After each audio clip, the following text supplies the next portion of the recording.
ಸ್ನೇಹಿತರೆ, ಮೀಡಿಯಾ ಮಾಸ್ಟರ್ಸ್ಗೆ ಸ್ವಾಗತ ಸುಸ್ವಾಗತ.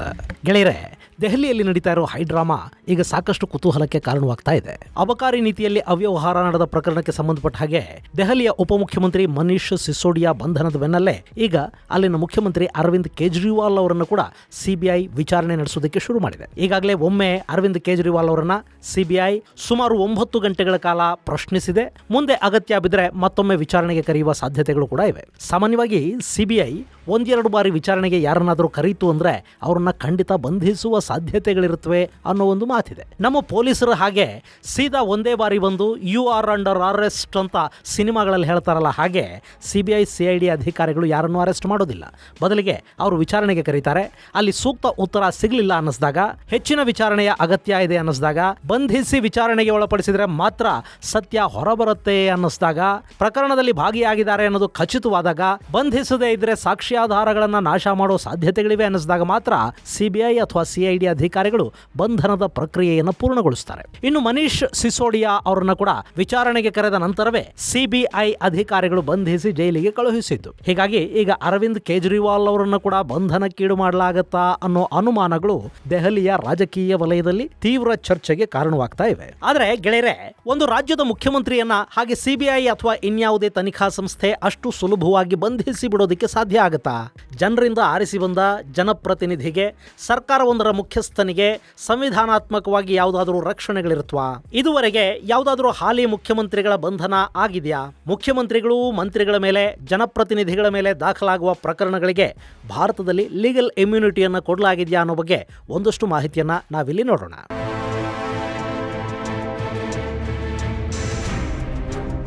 ಗೆಳೆಯರೆ, ಕೆಲ ದೇಶಗಳಲ್ಲಿ ಪ್ರಧಾನಿ ಹಾಗೂ ಉನ್ನತ ಸಾಂವಿಧಾನಿಕ ಹುದ್ದೆಗಳಲ್ಲಿರುವ ಪ್ರಮುಖರಿಗೆ ಕಾನೂನು ಕೆಲ ರಕ್ಷಣೆಗಳನ್ನು ಕೊಡುತ್ತೆ.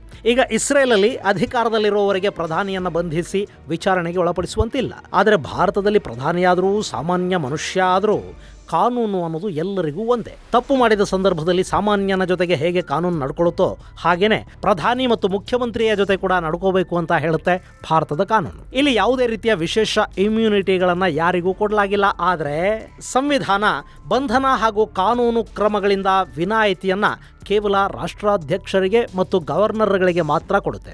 ಭಾರತದ ರಾಷ್ಟ್ರಪತಿಗಳು ಅಧಿಕಾರದಲ್ಲಿರುವವರೆಗೆ ಯಾವುದೇ ಸಿವಿಲ್ ಅಥವಾ ಕ್ರಿಮಿನಲ್ ಮೊಕದ್ದಮೆಗಳ ವಿಚಾರಣೆಯಿಂದ ಅವರಿಗೆ ಮುಕ್ತಿ ಇರುತ್ತೆ. ಅವರನ್ನು ಬಂಧಿಸುವ, ನ್ಯಾಯಾಲಯದ ಮುಂದೆ ನಿಲ್ಲಿಸುವ ಪ್ರಕ್ರಿಯೆಗಳಿಂದ ರಾಷ್ಟ್ರಾಧ್ಯಕ್ಷರಿಗೆ ಸಂವಿಧಾನಾತ್ಮಕ ರಕ್ಷಣೆಯನ್ನು ಕೊಡಲಾಗಿದೆ. ಇನ್ನು ಭಾರತದ ರಾಷ್ಟ್ರಪತಿಗಳು ಮತ್ತು ರಾಜ್ಯಪಾಲರು ತಮ್ಮ ಕರ್ತವ್ಯ ನಿರ್ವಹಣೆಗೆ ಸಂಬಂಧಪಟ್ಟ ಹಾಗೆ ಯಾವುದೇ ನ್ಯಾಯಾಲಯಕ್ಕೆ ಉತ್ತರಿಸಬೇಕಾದ ಅಗತ್ಯ ಇಲ್ಲ ಅಂತ ಹೇಳುತ್ತೆ.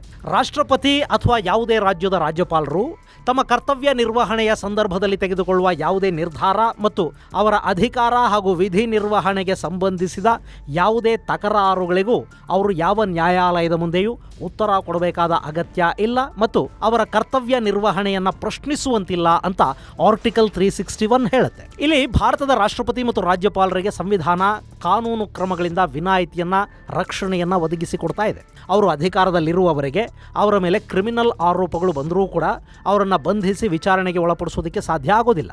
ಅಂಥದ್ದೇನೇ ಆರೋಪಗಳಿದ್ರೂ ಅವರ ಅಧಿಕಾರಾವಧಿ ಮುಗಿಯುವವರೆಗೆ ಎಲ್ಲ ರೀತಿಯ ವಿಚಾರಣೆಗಳು, ಬಂಧನಗಳು ಹಾಗೂ ಕಾನೂನು ಪ್ರಕ್ರಿಯೆಗಳಿಂದ ಒಂದು ರಕ್ಷಣೆಯನ್ನ ನಮ್ಮ ಸಂವಿಧಾನ ರಾಷ್ಟ್ರಪತಿ ಮತ್ತು ರಾಜ್ಯಪಾಲರಿಗೆ ಕೊಟ್ಟಿದೆ. ಅವರ ಅಧಿಕಾರಾವಧಿ ಮುಗಿದ ನಂತರ, ಅಂದ್ರೆ ಮಾಜಿ ರಾಜ್ಯಪಾಲರು, ಮಾಜಿ ರಾಷ್ಟ್ರಪತಿಗಳ ವಿರುದ್ಧ ಯಾವುದೇ ದೂರು ಬಂದರೂ ಅವರ ಅಧಿಕಾರ ಅವಧಿಯಲ್ಲಿ ಬಂದ ದೂರುಗಳ ಬಗ್ಗೆ ಕೂಡ ಅವರು ಮಾಜಿಯಾದ ನಂತರ ಕಾನೂನು ಪ್ರಕ್ರಿಯೆಗಳಿಗೆ ಅವಕಾಶವನ್ನು ಕೊಡಲಾಗಿದೆ. ಇನ್ನು ಒಂದು ರಾಜ್ಯದ ಮುಖ್ಯಮಂತ್ರಿ, ಕ್ಯಾಬಿನೆಟ್ ಸಚಿವರ ವಿರುದ್ಧದ ಸಿಬಿಐ ಪ್ರಕರಣಗಳಲ್ಲಿ ಅವರನ್ನ ಬಂಧಿಸಬೇಕಾದ ಸಂದರ್ಭ ಉಂಟಾದ್ರೆ ಕಾನೂನು ಏನು ಹೇಳುತ್ತೆ ಅನ್ನೋದನ್ನು ಕೂಡ ನಾವಿಲ್ಲಿ ನೋಡ್ಬಿಡೋಣ.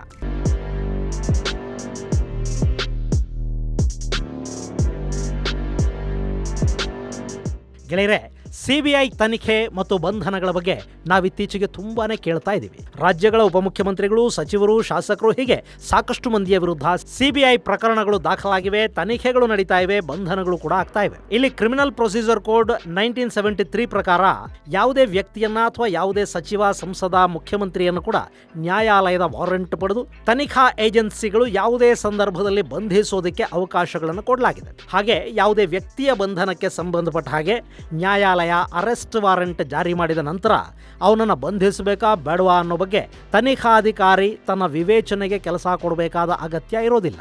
ಇನ್ನು ಇಲ್ಲಿ ವಿವೇಚನೆ ಅನ್ನೋ ಪದವನ್ನು ಯಾಕೆ ಬಳಕೆ ಮಾಡ್ತಾ ಇದ್ದೀನಿ ಅಂದರೆ, ದಾಖಲಾದ ಎಲ್ಲ ಪ್ರಕರಣಗಳಲ್ಲೂ ಆರೋಪಿಗಳನ್ನು ಬಂಧಿಸಿ ವಿಚಾರಣೆ ಮಾಡಬೇಕು ಅಂತ ಕೂಡ ಯಾವ ಕಾನೂನು ಹೇಳೋದಿಲ್ಲ. ಸಾಮಾನ್ಯವಾಗಿ ಒಂದಷ್ಟು ಪ್ರಕರಣಗಳಲ್ಲಿ ಪೊಲೀಸರು ಕೆಲ ಆರೋಪಿಗಳನ್ನು ಬಂಧಿಸೋದಕ್ಕೆ ಹೋಗೋದಿಲ್ಲ. ಅಂಥ ಸಂದರ್ಭದಲ್ಲಿ ಮಾಧ್ಯಮಗಳಲ್ಲಿ, ಸೋಷಿಯಲ್ ಮೀಡಿಯಾಗಳಲ್ಲಿ ಆ ಬಗ್ಗೆ ಸಿಕ್ಕಾಪಟ್ಟೆ ಚರ್ಚೆ ಆಗೋದನ್ನು ನೀವು ನೋಡಿರ್ತೀರಿ. ಅಂಥವನ ಮೇಲೆ ಇಂಥ ಕೇಸ್ ದಾಖಲಾಗಿದೆ, ಆದರೂ ಪೊಲೀಸರು ಅರೆಸ್ಟ್ ಮಾಡಿಲ್ಲ, ಅವನ ಹತ್ರ ತಿಂದು ಬಿಟ್ಟಿದ್ದಾರೆ, ಬಡವರಿಗೊಂದು ನ್ಯಾಯ, ಶ್ರೀಮಂತರಿಗೆ, ಅಧಿಕಾರದಲ್ಲಿರೋರಿಗೆ ಇನ್ನೂ ಒಂದು ನ್ಯಾಯ, ಇಂಥ ಮಾತುಗಳನ್ನು, ಚರ್ಚೆಗಳನ್ನು ನಾವು ಸಹಜವಾಗಿ ಕೇಳ್ತಾ ಇರ್ತೀವಿ. ಇಲ್ಲಿ ಯಾವುದೇ ಪ್ರಕರಣದಲ್ಲಿ ಕೂಡ ಆರೋಪಿಯನ್ನು ಬಂಧಿಸಬೇಕಾ ಬೇಡವಾ ಅನ್ನೋದು ಪೊಲೀಸರ ವಿವೇಚನೆಗೆ ಬಿಟ್ಟ ವಿಷಯ. ಅಂದರೆ ನ್ಯಾಯಾಲಯ ಅರೆಸ್ಟ್ ವಾರೆಂಟ್ ಅನ್ನು ಜಾರಿ ಮಾಡದ ಸಂದರ್ಭಗಳಲ್ಲಿ ಆರೋಪಿಯನ್ನ ದೂರು ಬಂದ ಕೂಡಲೇ ಬಂಧಿಸಬೇಕಾ ಬೇಡವಾ ಅನ್ನೋದನ್ನ ಪೊಲೀಸ್ ಅಧಿಕಾರಿಗಳೇ ನಿರ್ಧರಿಸ್ತಾರೆ. ಆರೋಪಿಯನ್ನ ಕೂಡಲೇ ಅರೆಸ್ಟ್ ಮಾಡದೇ ಇದ್ರೆ ಅವನು ತಪ್ಪಿಸ್ಕೊಂಡು ಹೋಗ್ತಾನೆ, ಅವನನ್ನು ಮತ್ತೆ ಬಂಧಿಸೋದು ಕಷ್ಟ ಆಗುತ್ತೆ, ಅವನು ದೂರುದಾರರನ್ನ ಬೆದರಿಸಿ ಸಾಕ್ಷ್ಯಗಳನ್ನು ನಾಶ ಮಾಡೋ ಸಾಧ್ಯತೆ ಇದೆ. ಇಂಥ ಅನುಮಾನಗಳು ಪೊಲೀಸರಿಗಿದ್ದು ಇದನ್ನು ನಂಬೋದಕ್ಕೆ ಬಲವಾದ ಕಾರಣಗಳಿದ್ರೆ ಮಾತ್ರ ಅಂಥ ಸಂದರ್ಭದಲ್ಲಿ ಪೊಲೀಸರು ಯಾವುದೇ ವ್ಯಕ್ತಿಯನ್ನ ಬಂಧಿಸೋದಕ್ಕೆ ಅವಕಾಶ ಇರುತ್ತೆ. ಅಫ್ಕೋರ್ಸ್ ನಮ್ಮ ಪೊಲೀಸರು ಯಾರನ್ನು ಬಂಧಿಸಿದ್ರು ಕೂಡ ಅವರು ಸಾಕ್ಷಿ ನಾಶ ಮಾಡ್ತಾರೆ, ತಪ್ಪಿಸ್ಕೊಂಡು ಓಡ್ ಹೋಗ್ತಾರೆ ಅಂತ ಹೇಳಿನೇ ಅರೆಸ್ಟ್ ಮಾಡಿ ಜೈಲುಗಳಿಗೆ ಕಳುಹಿಸ್ತಾರೆ. ಹೀಗೆ ಅನಗತ್ಯ ಅರೆಸ್ಟ್ಗಳ ಕಾರಣದಿಂದಲೇ ಇವತ್ತು ನಮ್ಮ ಎಲ್ಲ ಜೈಲುಗಳು ಅವುಗಳ ಶಕ್ತಿ ಮೀರಿ ಖೈದಿಗಳನ್ನು ತುಂಬಿಕೊಂಡು ಕೂತಿವೆ. ಆದರೆ ಎಲ್ಲ ಪ್ರಕರಣಗಳಲ್ಲೂ ದೂರು ಬಂದ ಕೂಡಲೇ ಆರೋಪಿಯನ್ನು ಅರೆಸ್ಟ್ ಮಾಡಿಬಿಡಬೇಕು ಅಂತ ಕಾನೂನು ಎಲ್ಲೂ ಹೇಳೋದಿಲ್ಲ. ಆ ವಿವೇಚನೆಯನ್ನ ತನಿಖಾಧಿಕಾರಿಗಳಿಗೆ ಬಿಡಲಾಗಿದೆ. ಇನ್ನು ಸಿಬಿಐ ಪ್ರಕರಣಗಳಲ್ಲಿ ಮಂತ್ರಿಗಳು ಹಾಗೂ ಮುಖ್ಯಮಂತ್ರಿಯ ಬಂಧನದ ವಿಷಯದಲ್ಲಿ ಕೂಡ ಸಾಕ್ಷಿ ನಾಶ, ದೂರುದಾರರಿಗೆ ಬೆದರಿಕೆ, ತಪ್ಪಿಸಿಕೊಳ್ಳುವ ಸಾಧ್ಯತೆಗಳು, ಇಂಥ ಅವಕಾಶಗಳು ಹೆಚ್ಚಿವೆ ಅನ್ನಿಸಿದಾಗ, ಆರೋಪಿ ತನಿಖೆಗೆ ಸಹಕರಿಸ್ತಿಲ್ಲ ಅನ್ನಿಸಿದಾಗ ಮಾತ್ರ ಅಲ್ಲಿ ಸಿಬಿಐ ಬಂಧನಕ್ಕೆ ಮುಂದಾಗುವ ಸಾಧ್ಯತೆ ಇರುತ್ತೆ. ಹೀಗಾಗಿ ಇಲ್ಲಿ ಕೂಡ ಸಾಮಾನ್ಯ ನಾಗರಿಕನಿಗೆ ಅನ್ವಯವಾಗುವ ಕಾನೂನೇ ಈ ದೇಶದ ಯಾವುದೇ ರಾಜ್ಯದ ಮುಖ್ಯಮಂತ್ರಿ ಅಥವಾ ಮಂತ್ರಿಗಳಿಗೂ, ಕೇಂದ್ರದ ಸಚಿವರಿಗೂ, ಪ್ರಧಾನಮಂತ್ರಿಗೆ ಕೂಡ ಅನ್ವಯ ಆಗುತ್ತೆ. ಇಲ್ಲವರಿಗೆ ಪ್ರತ್ಯೇಕವಾದ ಯಾವುದೇ ಕಾನೂನುಗಳು ಇಲ್ಲ. ಅಪರಾಧ ಸಾಬೀತಾದರೆ ಮುಖ್ಯಮಂತ್ರಿಗಳಿಗೂ ಜೈಲಾಗುತ್ತೆ. ತುಂಬ ಘೋರ ಅಪರಾಧ ಪ್ರಕರಣವಾದರೆ ಮರಣದಂಡನೆಯನ್ನು ಕೂಡ ವಿಧಿಸಲಾಗುತ್ತೆ. ಭಾರತದ ಸಂವಿಧಾನ ಮತ್ತು ಕಾನೂನುಗಳ ಮುಂದೆ ಯಾರೂ ದೊಡ್ಡವರಲ್ಲ, ಯಾರೂ ಕೂಡ ಚಿಕ್ಕವರಲ್ಲ. ಆದರೆ ಇಲ್ಲಿ ಚುನಾಯಿತ ಪ್ರತಿನಿಧಿಗಳು ಅಂದರೆ ಶಾಸಕರು, ಸಂಸದರು, ಮಂತ್ರಿಗಳು, ಮುಖ್ಯಮಂತ್ರಿ, ಪ್ರಧಾನಿ ಇಂಥವರನ್ನ ಬಂಧಿಸಬೇಕಾಗಿ ಬಂದಾಗ ಅದಕ್ಕೆ ಕೆಲ ನಿಯಮಗಳನ್ನು ತನಿಖಾಧಿಕಾರಿಗಳು ಪಾಲನೆ ಮಾಡಬೇಕಾಗುತ್ತೆ. ಇನ್ನು ಸಿವಿಲ್ ಪ್ರೊಸೀಜರ್ ಕೋಡ್ನ ಸೆಕ್ಷನ್ 135 ಪ್ರಕಾರ ಸಂಸದರನ್ನ ಸದನ ನಡೆಯುವ 40 ದಿನಗಳ ಮೊದಲು ಮತ್ತು ಸದನದ ನಂತರದ 40 ದಿನಗಳವರೆಗೆ ಬಂಧಿಸೋದಕ್ಕೆ ಸಾಧ್ಯ ಆಗೋದಿಲ್ಲ. ಇನ್ನು ಇದು ಕೂಡ ಸಿವಿಲ್ ಕೇಸ್ಗಳಲ್ಲಿ ಮಾತ್ರ. ಕ್ರಿಮಿನಲ್ ಪ್ರಕರಣಗಳು ಈ ಇಮ್ಯುನಿಟಿಯನ್ನು ಕೂಡ ಕೊಡೋದಿಲ್ಲ. ಆದರೆ ಸದನದ ಅವಧಿಯಲ್ಲಿ ಬಂಧನದ ಸಂದರ್ಭ ಉಂಟಾದರೆ ಶಾಸನ ಸಭೆಗಳ ಸ್ಪೀಕರ್ ಹಾಗೆ ಲೋಕಸಭಾ ಸದಸ್ಯರ ಬಂಧನಕ್ಕಾದರೆ ಲೋಕಸಭಾ ಸ್ಪೀಕರ್ ಅನುಮತಿಯನ್ನು ಪಡ್ಕೋಬೇಕಾಗುತ್ತೆ. ಅವರಿಗೆ ಬಂಧನದ ಬಗ್ಗೆ ಮಾಹಿತಿಯನ್ನು ಕೊಡಬೇಕಾಗುತ್ತೆ. ಇನ್ನು ಈ ದೇಶದಲ್ಲಿ ಇಲ್ಲಿಯವರೆಗೆ ಯಾರಾದರೂ ಸಿಟ್ಟಿಂಗ್ ಚೀಫ್ ಮಿನಿಸ್ಟರ್ ಬಂಧನ ಆಗಿದೆಯಾ? ಖಂಡಿತ ಆಗಿದೆ. 1996ರಲ್ಲಿ ತಮಿಳುನಾಡು ಮುಖ್ಯಮಂತ್ರಿಯಾಗಿದ್ದ ಜಯಲಲಿತಾ ಅವರ ಮೇಲೆ ಭ್ರಷ್ಟಾಚಾರದ ಆರೋಪಗಳು ಕೇಳಿಬಂದವು. ಅಲ್ಲಿ ಜಯಲಲಿತಾ, ಅವರ ಸ್ನೇಹಿತೆ ಶಶಿಕಲಾ ನಟರಾಜನ್ ಹಾಗೂ ಜಯಲಲಿತಾ ಅವರ ಸಂಪುಟ ಸಹೋದ್ಯೋಗಿ TM ಸೆಲ್ವಗಣಪತಿ ಸೇರಿ ಒಟ್ಟು 9 ಜನರ ವಿರುದ್ಧ ಪ್ರಕರಣ ದಾಖಲಾಗಿತ್ತು. ಕೇಸ್ ಏನಪ್ಪಾ ಅಂದ್ರೆ, ಹಳ್ಳಿಗಳಲ್ಲಿ ಜನರಿಗೆ ಕೊಡೋದಿಕ್ಕೆ ಅಂತ ಇವರು ಟಿವಿಗಳನ್ನ ಖರೀದಿ ಮಾಡ್ತಾರೆ. ಹಾಗೆ ಸರ್ಕಾರಿ ಹಣದಲ್ಲಿ ಖರೀದಿ ಮಾಡಿದ ಟಿವಿಗಳಿಗೆ ಮಾರುಕಟ್ಟೆ ದರಕ್ಕಿಂತ ಹೆಚ್ಚಿನ ದರವನ್ನು ಕೊಟ್ಟು ಖರೀದಿ ಮಾಡಲಾಗಿತ್ತು. ಇತ್ತೀಚೆಗಷ್ಟೇ ಮೈಸೂರಿನ DC ಆಗಿದ್ದ ರೋಹಿಣಿ ಸಿಂಧೂರಿ ಅವರು 10 ರೂಪಾಯಿ ಮೌಲ್ಯದ ಬ್ಯಾಗ್ಗಳನ್ನ 52 ರೂಪಾಯಿ ಕೊಟ್ಟು ಖರೀದಿ ಮಾಡಿದ್ರು ಅನ್ನೋ ಆರೋಪ ಕೇಳಿಬಂತಲ್ಲ, ಅದೇ ಥರದ ಆರೋಪ ಟಿವಿ ಖರೀದಿಯಲ್ಲಿ ತಮಿಳುನಾಡಲ್ಲಿ ಕೇಳಿಬಂತು. ಹಾಗೆ ಮಾರುಕಟ್ಟೆ ಬೆಲೆಗಿಂತ ಹೆಚ್ಚಿನ ಬೆಲೆಯನ್ನು ಕೊಟ್ಟು ಟಿವಿಗಳನ್ನ ಅಥವಾ ಇನ್ಯಾವುದೇ ವಸ್ತುವನ್ನ ಯಾಕೆ ಖರೀದಿ ಮಾಡ್ತಾರೆ? ಅವರಿಗೆ ಮಾರುಕಟ್ಟೆಯಲ್ಲಿ ರೇಟ್ ಎಷ್ಟಿದೆ ಅನ್ನೋದು ಗೊತ್ತಿರೋದಿಲ್ವಾ?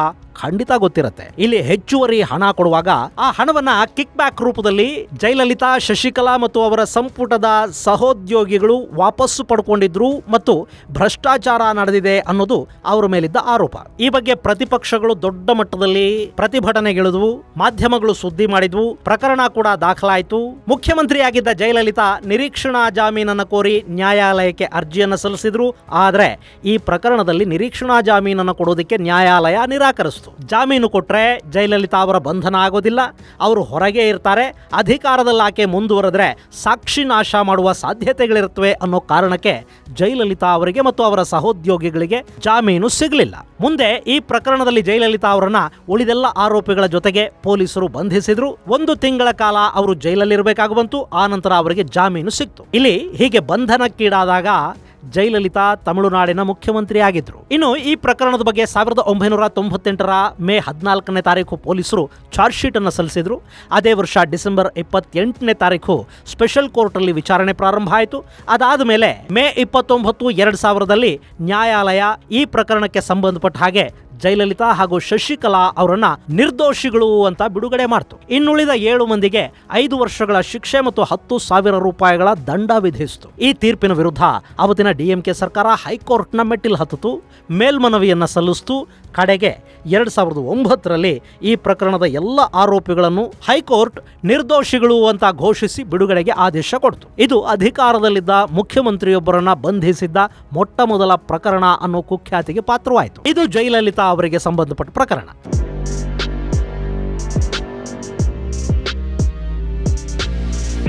ಇನ್ನು 2001ರ ಜೂನ್ 30ನೇ ತಾರೀಕು ಫ್ಲೈಓವರ್ ಸ್ಕ್ಯಾಮ್ ಅಲ್ಲಿ ಕರುಣಾನಿಧಿ ಅವರ ಬಂಧನ ಆಯಿತು. ಅವತ್ತು ಕರುಣಾನಿಧಿ ಅವರ ಜೊತೆಗೆ ಕೇಂದ್ರ ಸಚಿವ ಮುರಸೋಳಿ ಮಾರನ್ ಹಾಗೂ TR ಬಾಲು ಅವರನ್ನು ಕೂಡ ಪೊಲೀಸರು ಅರೆಸ್ಟ್ ಮಾಡಿದ್ರು. ಅವತ್ತಿಗೆ ಕರುಣಾನಿಧಿ ಏನೋ ಮಾಜಿ ಮುಖ್ಯಮಂತ್ರಿ ಆಗಿದ್ರು, ಆದ್ರೆ ಮುರಸೋಳಿ ಮಾರನ್ ಹಾಗೂ TR ಬಾಲು ಇದ್ರಲ್ಲ, ಅವರಿಬ್ಬರು ಕೇಂದ್ರದಲ್ಲಿ ಸಚಿವರಾಗಿದ್ರು.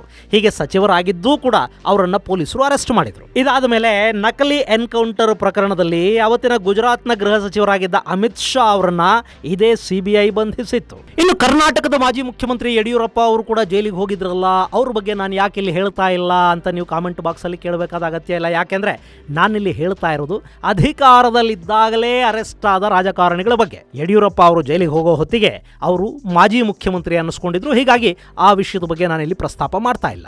ಹೀಗೆ ಅಧಿಕಾರದಲ್ಲಿದ್ದಾಗ ಜೈಲು ಸೇರಿದ ಮುಖ್ಯಮಂತ್ರಿಗಳು, ಮಂತ್ರಿಗಳು, ಶಾಸಕರು, ಸಂಸದರ ಪಟ್ಟಿ ಹೇಳ್ತಾ ಹೋದ್ರೆ ತುಂಬಾನೇ ದೊಡ್ಡದಿದೆ. ಇಲ್ಲಿ ಇದನ್ನ ಯಾಕೆ ಹೇಳಬೇಕಾಗುವಂತು ಅಂದ್ರೆ, ನಮ್ಮ ದೇಶದಲ್ಲಿ ಸಾಮಾನ್ಯನಿಗೆ, ರಾಜಕಾರಣಿಗಳಿಗೆ, ಆಡಳಿತಾರೂಢ ಪಕ್ಷದವರಿಗೆ, ಪ್ರತಿಪಕ್ಷದವರಿಗೆ ಅಂತ ಪ್ರತ್ಯೇಕವಾದ ಯಾವ ಕಾನೂನುಗಳು ಇಲ್ಲ. ಆದ್ರೆ ವಿಚಾರಣೆಯ ನಂತರ ಪ್ರಕರಣಗಳು ಏನಾಗುತ್ತವೆ ಅನ್ನೋದು ಬೇರೆಯದ್ದೇ ವಿಷಯ. ವಿಚಾರಣೆಯ ಸಂದರ್ಭದಲ್ಲಿ ನ್ಯಾಯಾಲಯಗಳು ಸಾಕ್ಷಿ ಆಧಾರಗಳನ್ನು ಕೇಳುತ್ತವೆ. ಸಾಕ್ಷಿ ಆಧಾರಗಳ ಕೊರತೆ ಉಂಟಾದಾಗ ಯಾವುದೇ ಪ್ರಕರಣದಲ್ಲಿ ಕೂಡ ಶಿಕ್ಷೆ ಕೊಡೋದಕ್ಕೆ ಸಾಧ್ಯ ಆಗೋದಿಲ್ಲ. ಹೀಗಾಗಿ ವಿಚಾರಣೆಯ ನಂತರ ಇಲ್ಲಿ ಏನಾಗುತ್ತೆ ಅನ್ನೋದನ್ನು ನಾವು ಮಾತಾಡೋದು ಬೇಡ. ಆದರೆ ಬಂಧನದ ವಿಷಯದಲ್ಲಿ ಯಾವ ಮುಖ್ಯಮಂತ್ರಿಗೂ, ಯಾವ ಮಂತ್ರಿಗೂ, ಯಾವ ಪ್ರಧಾನಿಗೂ ನಮ್ಮ ದೇಶದಲ್ಲಿ ಯಾವ ವಿಶೇಷ ರಕ್ಷಣೆಯನ್ನು ಸಂವಿಧಾನ ಒದಗಿಸಿಲ್ಲ. ನನಗೂ ನಿಮಗೂ ಇರೋ ಕಾನೂನಿನ ರಕ್ಷಣೆನೇ ಅವರಿಗೂ ಕೂಡ ಇದೆ. ಹೀಗಾಗಿ ನಾಳೆ CBIಗೆ ಕೇಜ್ರಿವಾಲ್ ಅವರನ್ನ ಬಂಧಿಸಲೇಬೇಕು ಅನ್ಸಿದ್ರೆ, ಅಬಕಾರಿ ಹಗರಣದಲ್ಲಿ ಅವರ ಪಾತ್ರ ದಟ್ಟವಾಗಿದೆ ಅನ್ಸಿದ್ರೆ, ಅವರನ್ನ ಬಂಧಿಸದೆ ಸರಿಯಾಗಿ ವಿಚಾರಣೆ ಮಾಡೋದಕ್ಕೆ ಸಾಧ್ಯವಾಗೋದಿಲ್ಲ ಅನ್ಸಿದ್ರೆ, ಬಂಧಿಸದೇ ಇದ್ರೆ ಆ ಪ್ರಕರಣದ ಸಾಕ್ಷ್ಯಾಧಾರಗಳನ್ನು ಅವರು ನಾಶ ಮಾಡ್ತಾರೆ, ತಮ್ಮ ಅಧಿಕಾರವನ್ನ ದುರ್ಬಳಕೆ ಮಾಡ್ಕೋತಾರೆ ಅನ್ಸಿದ್ರೆ, ಮತ್ತು ಅವರಿಗೆ ಈ ಪ್ರಕರಣದಲ್ಲಿ ನ್ಯಾಯಾಲಯ ನಿರೀಕ್ಷಣಾ ಜಾಮೀನನ್ನು ಕೊಡದೇ ಇದ್ರೆ ಕೇಜ್ರಿವಾಲ್ ಅವರನ್ನ CBI ಬಂಧಿಸೋದಕ್ಕೆ ಯಾವ ಅಡ್ಡಿ ಆತಂಕಗಳು ಇರೋದಿಲ್ಲ. ಇದು ಗೆಳೆಯರೆ ಅಧಿಕಾರದಲ್ಲಿನ ಜನಪ್ರತಿನಿಧಿಗಳು ಹಾಗೂ ಭಾರತದ ಕಾನೂನಿನ ಕುರಿತಾದ ಒಂದಷ್ಟು ಮಾಹಿತಿ. ಮುಂದಿನ ಸಂಚಿಕೆಯಲ್ಲಿ ಮತ್ತಷ್ಟು ವಿಶೇಷಗಳ ಜೊತೆ ಮತ್ತೆ ಭೇಟಿಯಾಗೋಣ. ಅಲ್ಲಿವರೆಗೆ ಜೈ ಹಿಂದ್, ಜೈ ಕರ್ನಾಟಕ.